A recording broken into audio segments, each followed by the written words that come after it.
This video is brought to you by Captivating History. The Second World War bred around 60 to 85 million fatalities. In a war that directly involved 100 million personnel from 30 countries, nothing was sacred.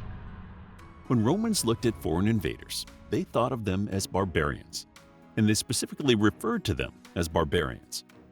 When the Scandinavian Vikings started infiltrating Western Europe, people thought of them as savages. Romans made their empire out of the sweat and blood of conquered lands.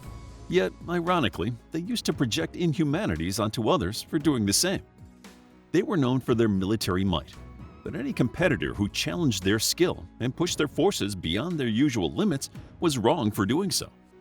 Perspective matters. When it comes to war, it is easy to project obscenities and vile ideas onto the other side. How else could one swallow the horror and destruction caused by it? As much as we like to think of ourselves as virtuous, our moral compass is aligned differently from those that oppose us. Did Mussolini believe he was evil? Did Hitler? They all believed in their righteous regimes. In retrospect, critique comes more easily. The image is not as blurry as it used to be. But to the Nazi men and women, war was their right, and world domination was their destiny. After all, the Germans had been subjected to unusually cruel sanctions and had broken their backs working for their neighbors.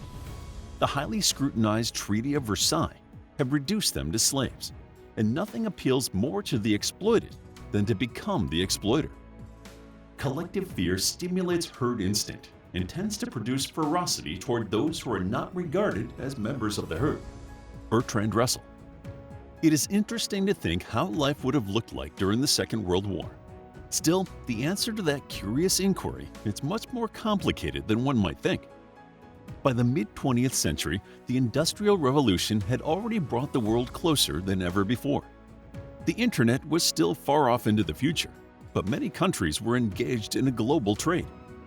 The conflict that grew out of Europe and East Asia affected the entire globe. Although the weight of the war weighed heavy for everyone, it manifested itself uniquely in different parts of the world. For instance, life in Berlin was far different from life in London. Life in Tokyo was far different from life in New York. While asking what life looked like during the Second World War, one must realize that it was many shades of the same horror. While some hungered for vengeance, others strived for survival. Most of Europe's problems stemmed from centuries of competition between powerful nations crammed on a small continent. The First World War, the world's first industrial war, was highly traumatic for all parties. Germany was severely punished for its transgressions, the AUSTRO-HUNGARIAN Empire fell apart, and the Bolshevik drama culminated in the USSR'S formation. In this highly volatile political environment, far-right philosophies started to gain traction. These ideologies would use foreigners as scapegoats. The Romans would have called them brutes and savages, but now they were referred to as evil, stupid, inferior, or misguided. The first victim of this anxious and hurried approach was Italy, where Benito Mussolini assumed power. A veteran soldier, gifted orator, and skilled administrator, he used the disappointment caused by corrupt politicians and forceful trade unions to rally support. In fascist Italy, everything revolved around Mussolini. He was a quasi-divine entity that exerted control over every aspect of life. Teachers in schools and universities were made to swear an oath of loyalty to the fascist regime. The trade unions were no longer free, as everything was nationalized. Free speech was outlawed, and certificates for newspapers were issued by the regime in secret. Mussolini looked down on France with its low birth rates, and Britain with its old population. In 1936, his foreign minister formed the Rome-Berlin axis, siding Italy with Germany. Speaking of Germany, the people there harbored contempt towards their European neighbors, as we briefly discussed before. The Weimar Republic witnessed a brief period of success, but the hyperinflation caused by the Treaty of Versailles soon caught up with it. The Germans could not produce revenue as they were busy paying reparations and debts. When German workers went on strike, the economy plummeted. As the Weimar government printed more money, inflation increased tenfold.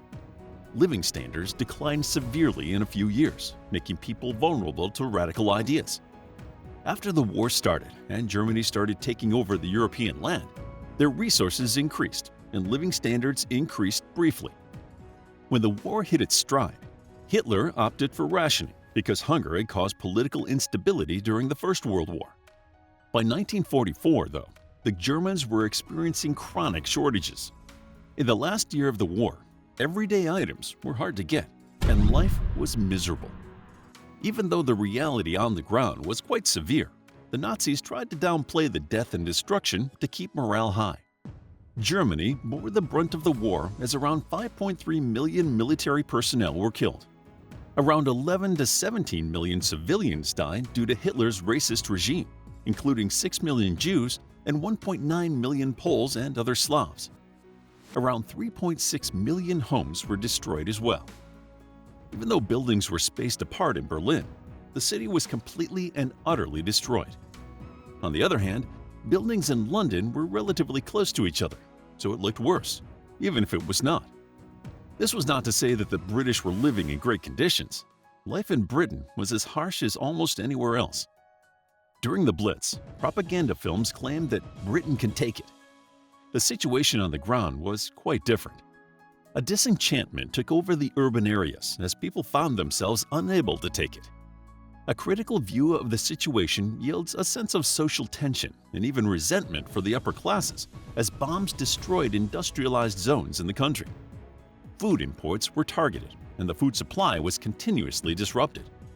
In the latter half of 1940, London was bombed for 57 nights in a row. Some bombs did not explode on impact and had to be avoided until a defusing squad showed up. From 1939 to 1945, more than 70,000 buildings had been demolished, and more than 1.7 million were damaged in London. As the U.S. forces came to Europe to aid the Allies, their soldiers noticed a subtle distinction in social life. Although Africans were not spared from the bigotry of the Europeans, hostility towards them was not as harsh and violent.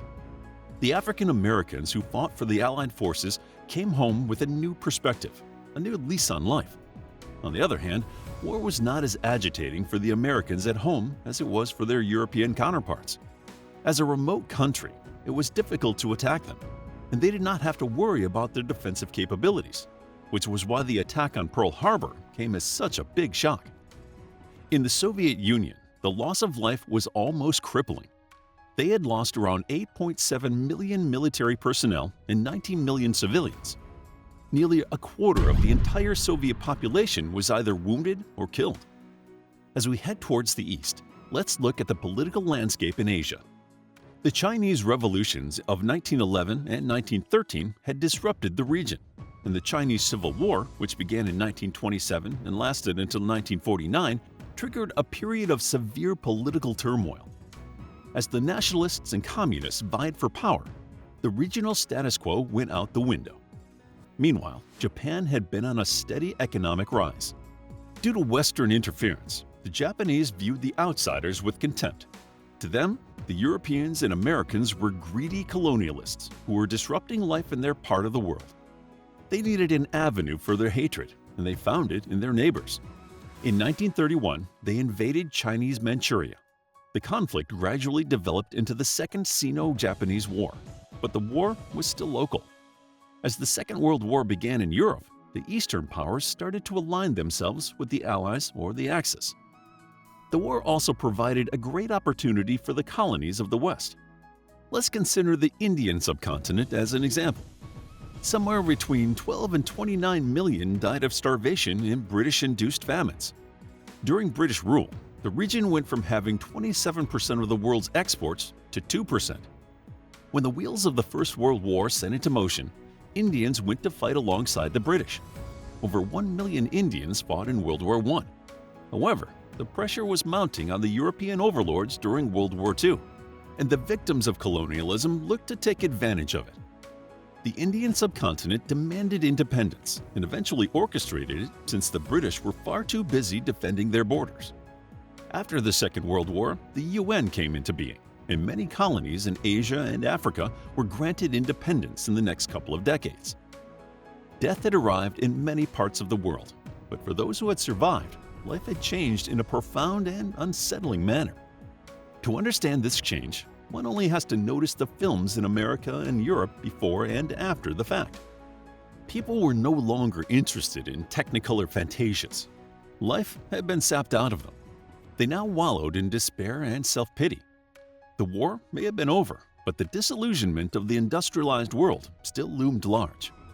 Peace seemed like a lost promise, and the future seemed bleak and uncertain, as if war could swoop down at any moment and tear it away. As soon as the war ended, Roberto Rossellini's Roma Città Aperta, a drama showing the brutal realities of the war, became an underground success in some countries. Musicals had lost their punch in the face of neo-realist dramas. A similar change can be seen in literature and philosophy. Absurdist ideas and nihilistic philosophies have been developing for some time, but they were considered cultural outliers. After the Second World War, the niche found its way into the mainstream. Barren landscapes, moody dystopias, and absurdist fiction all came into fashion. Ironically, it was both a time of relentless hostility and limp despair. In the world of fine art, things changed rapidly as modernist ideas evolved into postmodernism. While the Renaissance was graceful and disciplined, and modernism was curious and inspiring, postmodernist thought was almost sacrilegious to centuries-old norms. In some ways, it was a denial of everything that came before it. Everything was contorted, warped, and modified to suit the purposes of the time. This explosion was a reflection of the times. The horror and tragedy of the war had shattered the former premise of life. The Japanese suffered from post-war occupation. The Germans began the process of rebuilding, and the Allied forces started working towards a way to avoid another war. After having experienced its fair share of upheavals in the last few decades, the Soviet Union emerged as a superpower opposite of the US. Since the United States was a remote country, their losses were far lower compared to other countries. In many ways, they had won just as much as other Allied forces without losing as much as them. The political axis of the world had shifted. The dynamics of social life had been upended. For all intents and purposes, the trajectory of human life had been dramatically altered. To learn more about what it was like to live during the Second World War, check out our book, The Second World War, a captivating guide to World War II and D-Day. It's available as an ebook, paperback, and audiobook. Also, grab your free Mythology Bundle ebook for free while they're still available. All links are in the description. If you enjoyed the video, please hit the like button and subscribe for more videos like this.